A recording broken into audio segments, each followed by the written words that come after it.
প্রিয় শিক্ষার্থীবৃন্দ, আশা করি সবাই ভালো আছো। আমি আজকে তোমাদের নতুন করে ক্লাসটা শুরু করলাম।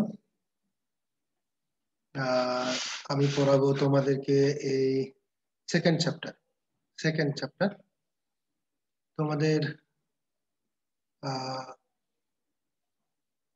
ইয়ারে আমার আসলে ক্লাস ওইভাবে নেওয়া হয়নি, এই প্রথম আমার রুটিনে। তো আমি তোমাদেরকে রুটিন পেয়েছি, আমি তোমাদেরকে দ্বিতীয় অধ্যায়টা চেষ্টা করব সম্পূর্ণটা সুন্দর করে বোঝানোর। শুধু তোমাদের একটু ভালো অ্যাটেনশন আমার প্রয়োজন। তোমরা যদি ভালো করে একটু শোনো, ক্লাসগুলা ফলো করো, তাহলে আমার মনে হয় না তোমাদের কাছে চ্যাপ্টারটা কঠিন মনে হবে। সবই একদম সহজ জিনিস, যেগুলো আমরা প্রতিনিয়ত আমাদের পার্সোনাল লাইফে আমরা ব্যবহার করছি, সেই জিনিসগুলাই কিন্তু এখানে আসছে, এই চ্যাপ্টারে আছে। সো অনেক বেশি কঠিন এটা হবে না, খুবই ইজি হবে। করো।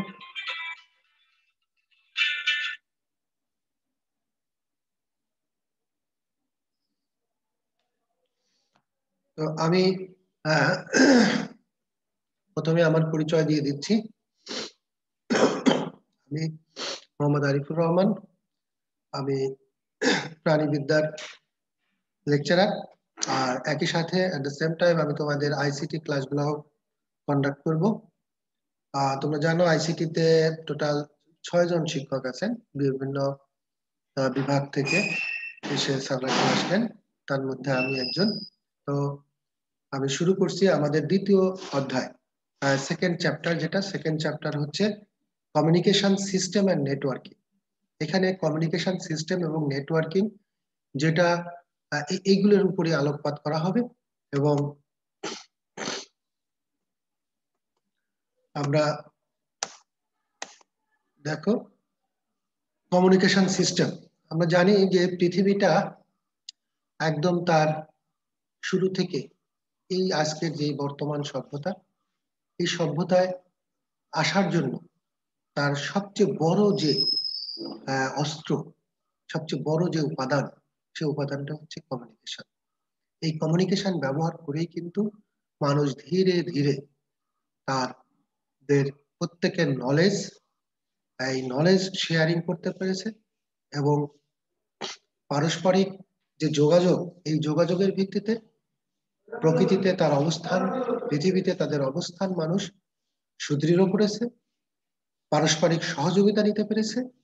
এগুলো নিয়েই কিন্তু, এবং ওই যে এক্সচেঞ্জ অফ নলেজ, হ্যাঁ, যে যেখানে যতটুকু নলেজ গ্যাদার করেছিল সেগুলি পরস্পরের মধ্যে শেয়ারিং এর মাধ্যমে কিন্তু মানুষ সেই পাথরের সভ্যতা থেকে শুরু করে আগুন জ্বালানো, কিভাবে অস্ত্র বানাতে হয়, কিভাবে পশু শিকার করতে হয়, হুম, তারপরে কিভাবে আম, এরপরে আসলো ধীরে ধীরে ধীরে ধীরে মানুষ তার কৃষিকাজ শিখলো, ফসল ফলালো, তার আহ শিল্প বিপ্লব ঘটালো, তাই না? এই যে ধীরে ধীরে আজকের যে অবস্থান, এই অবস্থানে আসার জন্য কিন্তু একটা বড় উপাদান ছিল কমিউনিকেশন।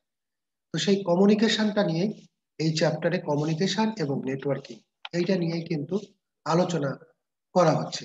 আমরা এখানে দেখতে পাচ্ছি যে ছবিগুলা প্রত্যেকটাই কিন্তু কমিউনিকেশন, প্রত্যেকটাই কিন্তু কমিউনিকেশনের ইয়ে দেখাচ্ছে। একটা হচ্ছে স্থানীয় কমিউনিকেশন, সেটা হচ্ছে, আচ্ছা একটু annotation, এটা কি আমরা একজনের কানে কানে যে কথা বলা, সেটা বুঝিয়েছে। এটাও কিন্তু আমরা কমিউনিকেশন, আমার কাছে যা তথ্য আছে তা তোমাকে দিলাম, বা আরেকজনের কাছে যা তথ্য আছে সেটা আমাদেরকে দিল। এটাও কিন্তু দেখো, এই এটাও কমিউনিকেশন বোঝাচ্ছে। এক জায়গা থেকে আরেক জায়গা, একজনের থেকে আরেকজনের কাছে তথ্যটা পাচার হচ্ছে। আর এই যে আমরা সমগ্র পৃথিবীতে দূরবর্তী এক একটা দেশে বিভিন্ন জায়গায় আমরা একজনের সাথে আরেকজন, আরেকজনের সাথে আরেকজন কিভাবে দেখো কমিউনিকেট করে আমরা আসি। তো এই চ্যাপ্টারটা মূলত এই কমিউনিকেশনের উপরই কিন্তু আহ বেস করে আহ, আহ, ইয়ে হচ্ছে। তো আমরা আহ আসবো, প্রথমেই আসি হচ্ছে কমিউনিকেশন জিনিসটা কি। প্রথমে আসি আমরা হোয়াট ইজ কমিউনিকেশন। হ্যাঁ, কমিউনিকেশন, কমিউনিকেট, কমিউনিকেশন শব্দটা আসছে হচ্ছে কমিউনিকেট থেকে, অর্থাৎ টু শেয়ার, মানে যে কোনো জিনিসের শেয়ার করা, এক্সচেঞ্জ করা, এটাই হচ্ছে কিন্তু কমিউনিকেশন। যে পদ্ধতির মাধ্যমে, যে পদ্ধতির মাধ্যমে আমরা আহ, বা যে প্রযুক্তিকে ব্যবহার করে আমরা তথ্য কিংবা ভিডিও এগুলি আদান প্রদান করে থাকি, বা উম, আহ, আহ, তোমার কোনো বস্তু আহ, হতে পারে যেটা আমরা আদান প্রদান করতে পারছি, যে কোনো জিনিসে আমাদের নিত্য প্রয়োজনীয় জীবনে ব্যবহার্য, আহ, ব্যক্তি জীবনে, রাষ্ট্রীয় জীবনে, সব জায়গায় কিন্তু যে পদ্ধতিটা ব্যবহার করে আমরা যে কোনো জিনিসই, আমরা তথ্য হোক বা কোনো উপাদান হোক, বস্তু হোক, যেটা আমরা এক জায়গা থেকে আরেক জায়গা আমরা তোমার আদান প্রদান করছি, সেটাই কিন্তু কমিউনিকেশন সিস্টেম। হ্যাঁ, কমিউনিকেশন সিস্টেম আমরা আদিকালে আমরা দেখেছি মানুষ কমিউনিকেট করত কিভাবে, পায়ে হেঁটে এক জায়গা থেকে আরেক জায়গা যেত। 1 বছর বা 6 মাস লাগতো এক জায়গা থেকে আরেক জায়গা যেতে। তার উপরে আসলো মানুষ কিন্তু যোগাযোগ করছে তোমার আহ, কবুতরের মাধ্যমে। আমরা জানি কবুতর দিয়ে যোগাযোগ করছে, তাই না, কমিউনিকেট করছে। এখানে মিডিয়া ছিল, কবুতর চিঠি পাঠিয়েছে এক রাজ্য থেকে আরেক। তারপরে ঘোড়া ছিল, ঘোড়ার মাধ্যমে মানুষ এক জায়গা থেকে আরেক জায়গা গেছে। হ্যাঁ, আমাদের দেশে আমরা ছোটবেলাও আমরা দেখেছি ঘোড়ার গাড়ি, গরুর গাড়ি, হ্যাঁ, মহিষের গাড়ি, এইগুলোতে মানুষ কিন্তু এক জায়গা থেকে আরেক জায়গা যেত। ইভেন কিংবা আহ এখনো কিন্তু আছে যে বিভিন্ন পণ্য সামগ্রীও কিন্তু নিতে এগুলি ব্যবহার করতো। ঠিক আছে, এরপরে কিন্তু ধীরে ধীরে সেটা ডেভেলপমেন্টের মাধ্যমে আজকের এই অবস্থানে কিন্তু আমরা চলে এসেছি। এখন আমাদের সুপারসনিক বিমান পর্যন্ত আছে, মুহূর্তে আমরা এক জায়গা থেকে এক জায়গায় চলে যাই। এখন মানুষ পেশেন্ট, জরুরি রোগী কিন্তু হেলিকপ্টার নিয়ে যাচ্ছে। তো এই অবস্থানেও কিন্তু আমরা চলে আসছি। তো এটা হচ্ছে কমিউনিকেশন সিস্টেম। হ্যাঁ, প্রথম দিকে তোমার এই কমিউনিকেশন সিস্টেমের যে উপাদানগুলি আছে সেগুলি হচ্ছে কম্পিউটার। বর্তমান আধুনিক যুগে কম্পিউটার আছে, মডেম আছে, ট্রান্সমিটার আছে, বিভিন্ন সুইচ আছে, রিসিভার আছে, ইত্যাদি। হ্যাঁ, আধুনিক যুগে কমিউনিকেশনে telegraph, telephone, mobile phone, microwave, satellite, fibre optic cable, internet, সবগুলো উপাদানই কিন্তু আধুনিক যুগে, সবগুলোর সমন্বয়ে কিন্তু আমরা আধুনিক একটা কমিউনিকেশন সিস্টেম দিতে পেরেছি। তো আমরা জানি যে 1831 সালে বিজ্ঞানী মোর্স হচ্ছে টেলিগ্রাফ আবিষ্কার করেছিলেন। আর 1838 সালে সেটা গিয়ে বিজ্ঞানী ওয়েস্টন হচ্ছে বৈদ্যুতিক টেলিগ্রাফ আবিষ্কার করেন। 1876 সালে আলেকজান্ডার গ্রাহাম বেল তিনি বৈদ্যুতিক সংকেতের সাহায্যে টেলিফোন লাইনের মাধ্যমে কণ্ঠস্বর প্রেরণের পদ্ধতি আবিষ্কার করলেন। গ্রাহাম বেল, আমরা যার নাম ছোট থেকেই বিভিন্ন বইয়ে পড়েছি, তাই তো, আলেকজান্ডার গ্রাহাম বেল কণ্ঠস্বর প্রেরণ করেছিলেন। 1909 সালে আমরা জানি যে আর একজন বিজ্ঞানী যুগান্তকারী এক পদক্ষেপ মানে আবিষ্কার দিয়েছিলেন, সেটা হচ্ছে মার্কনি। মার্কনি যিনি রেডিও আবিষ্কার করেছিলেন। রেডিও আবিষ্কারের মাধ্যমে তখন দূর দূরান্তে মানুষ কোনো মেসেজ পৌঁছায় দিতে পারলো অল্প সময়ের মধ্যে, এই সক্ষম হলো। এরপরে এখন তো স্যাটেলাইট চলে আসছে, রেডিও, পরে টেলিভিশন, কত কিছুই চলে আসছে, ইন্টারনেট আমাদের হাতের মুঠোয়। এখন সমগ্র পৃথিবী এখন এই আমাদের হাতের মুঠোয় চলে আসছে। আমরা এখন এখানে বসে আমেরিকাতে মানুষের সঙ্গে কথা বলতে পারছি। সবই কিন্তু আধুনিক যোগাযোগ ব্যবস্থা বা এই কমিউনিকেশন সিস্টেমের ফসল। কিন্তু এখানে একটা বড় ভূমিকা কিন্তু পালন করছে ইন্টারনেট এবং কম্পিউটার, বা যেটাই আমরা বলি পার্সোনাল ডিভাইস যা যা আছে, মোবাইল। এখন তো সব মোবাইলে চলে আসছে, আমরা সবই ব্যবহার করতে পারছি।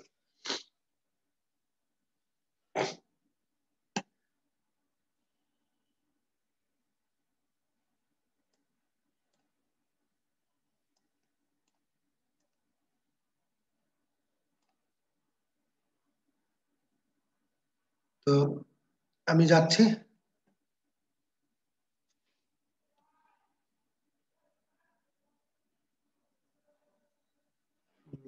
একটু এখানে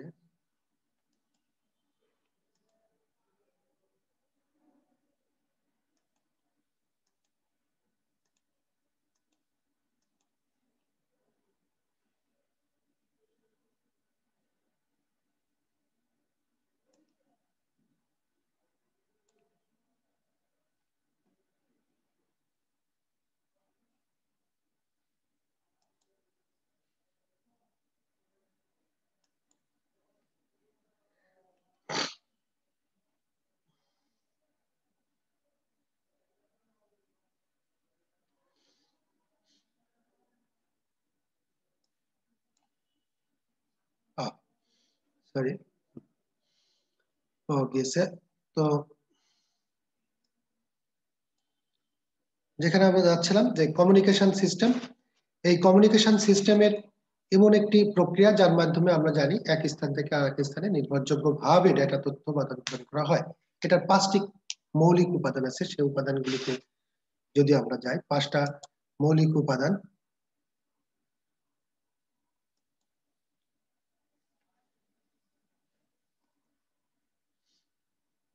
এখানে দেখি ডাটা কমিউনিকেশন।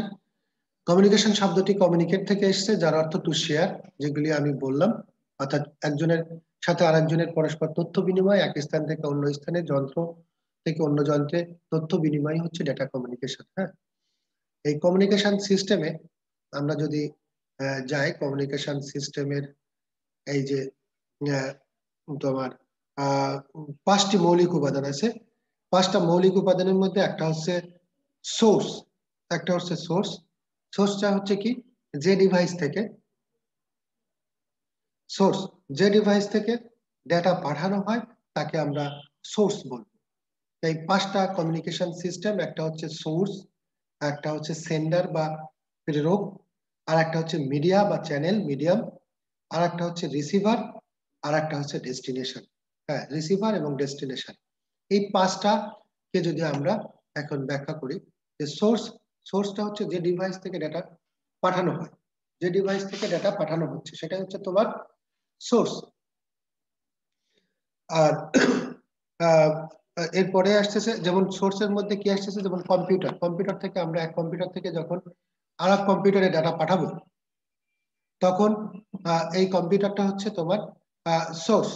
আবার টেলিফোনে আমরা ফোন দিচ্ছি বা মোবাইলে ফোন দিচ্ছি, আমার থেকে যে দিচ্ছি, এটা হচ্ছে তোমার সোর্স। তো এই সোর্স তোমার মেসেজ পাঠাবে, প্রথমে মেসেজটা পাঠাবে, সোর্স থেকে মেসেজ গেল। এখন এই সোর্সের মেসেজটা পাঠানোর জন্য একটা প্রেরক থাকে। সেই প্রেরকটাকে, প্রেরক হচ্ছে যে উৎস থেকে প্রাপকের নিকট ডাটা পাঠানোর জন্য, উৎস থেকে প্রাপকের নিকট ডাটা পাঠানোর জন্য একটা যন্ত্র ব্যবহার করা হয়, যে যন্ত্রটাকে বলা হচ্ছে প্রেরক বলে। এই প্রেরক উৎস থেকে কিন্তু ডেটা সরাসরি কিন্তু পাঠানো যাবে না।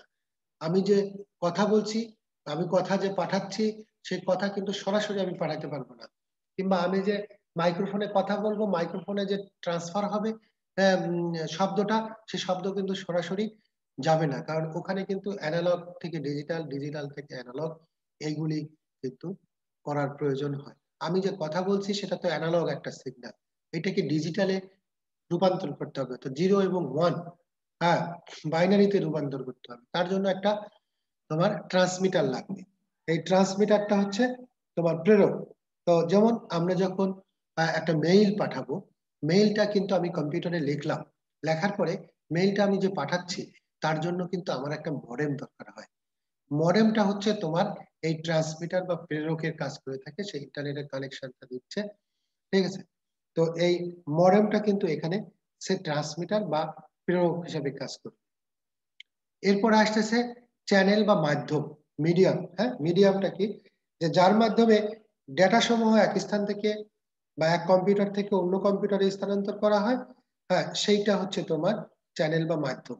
অর্থাৎ মিডিয়াম, কোন মিডিয়াম দিয়ে আমার ইয়েটা যাবে। আমার কম্পিউটারে নেট কানেকশন দিয়েছে, কিন্তু নেট কানেকশন পাঠাচ্ছি আমেরিকাতে আমার এক বন্ধুর কাছে, কিন্তু সেটা যেতে হলে কার মাধ্যমে যাবে, সেটা হচ্ছে কোনো মিডিয়ামের মাধ্যমে। সেটা টেলিফোন লাইনের তার হতে পারে, সেটা অপটিক্যাল ফাইবার হতে পারে, হ্যাঁ, যে কোনো কিছুই হতে পারে। এরকম অনেক কিছু আছে, তাই না? আমরা রেডিও ওয়েভ আছে, মাইক্রোওয়েভ আছে, স্যাটেলাইট আছে, সব মিলায় কিন্তু এগুলোর অনেক মিডিয়ামে আমরা ব্যবহার করি। এই মিডিয়াম গুলোর মাধ্যমে কিন্তু এত দূরে যাচ্ছে, কারণ হলে তো আমি তো পুরা শুধু তার টেনেই কিন্তু আমি যেতে পারবো না, তা তো কোনো, তাই হোক। তো এই একটা মিডিয়াম লাগবে আমার কম্পিউটার থেকে ওই কম্পিউটারের মাঝে, একটা মিডিয়াম, সেই মিডিয়ামটা কিন্তু লাগবে, মিডিয়ামের মাধ্যমে যাবে। তো এটা গেল মিডিয়াম। এরপরে আমরা আবার তোমার রিসিভার বা প্রাপক, যে ওই প্রান্তে আরেকজন আছে, সে রিসিভ করবে। কেননা আমি আমি কম্পিউটারে যে মেসেজটা লিখছি, সে মেসেজটা হচ্ছে অ্যানালগ, অ্যানালগকে ডিজিটালে রূপান্তর করে এখান থেকে সেন্ড করা হলো। ওখানে আবার কিন্তু ডিজিটাল সিগন্যালটা যাচ্ছে। তো ওই ডিজিটাল সিগন্যালটাকে আবার অ্যানালগে রূপান্তর করার জন্য ওখানে কিন্তু আরেকটা মডেম থাকবে, সেখানেও কিন্তু আরেকটা প্রাপক থাকবে, যে প্রাপকের কাজ হচ্ছে এই ডিজিটাল সিগন্যালটাকে আবার অ্যানালগে ট্রান্সফার করা, অ্যানালগে ট্রান্সফার করবে, সে হচ্ছে প্রাপক। এই প্রাপক তোমার যে যন্ত্র ডাটা গ্রহণ করে থাকে তাকে প্রাপক বলা হয়। প্রাপক যন্ত্র হিসাবে আমরা সাধারণত মডেমকেই ব্যবহার করে থাকি। এখন তো মডেমও প্রয়োজন হয় না, এখন কিন্তু আমাদের আমরা ওয়াইফাই ব্যবহার করছি। ওয়াইফাই তো ওই ওয়াইফাই রিসিভার যেটা, সেই কিন্তু তোমার ডিজিটাল কে অ্যানালগে বা অ্যানালগে রূপান্তর করে দিচ্ছে, বা অ্যানালগ কে ডিজিটাল রূপান্তর করে দিচ্ছে। তো এটা গেল হচ্ছে প্রাপক।